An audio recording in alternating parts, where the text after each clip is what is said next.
The thunderstorm complex that plowed through Pennsylvania on April 29th caused extensive wind damage and power outages. The severity and widespread nature of the damage has raised the question of whether the storm should be classified as a special type of severe windstorm known as a derecho. Now, the cluster of thunderstorms organized in southern Indiana in the late morning and arrived in southwestern Pennsylvania around 5 p.m. Moving nearly 70 miles per hour, it reached State College around 7 p.m. and kept its intensity to the east for about another hour.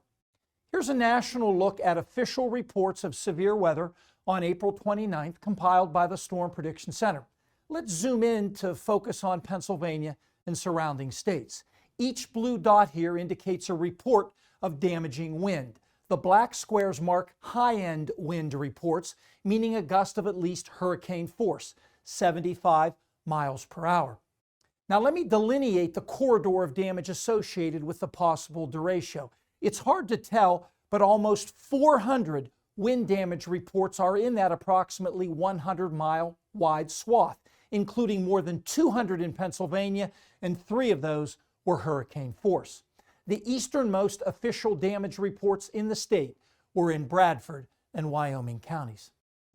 Now, formally, a derecho is a widespread damaging windstorm caused by one or more lines of thunderstorms. It's a Spanish word that loosely translates to straight ahead, referring to the idea that the winds knock things down in mostly the same direction, so-called straight line wind damage. That's in contrast to the twisted damage pattern of a tornado. A derecho's damage path must be at least 250 miles long and 60 miles wide and include widespread wind gusts of at least 58 miles per hour, that's 50 knots, and at least 5 estimated or reported wind gusts of 75 miles per hour. The event on April 29th met all of these criteria except the last one. Only 3 hurricane force wind gusts were reported.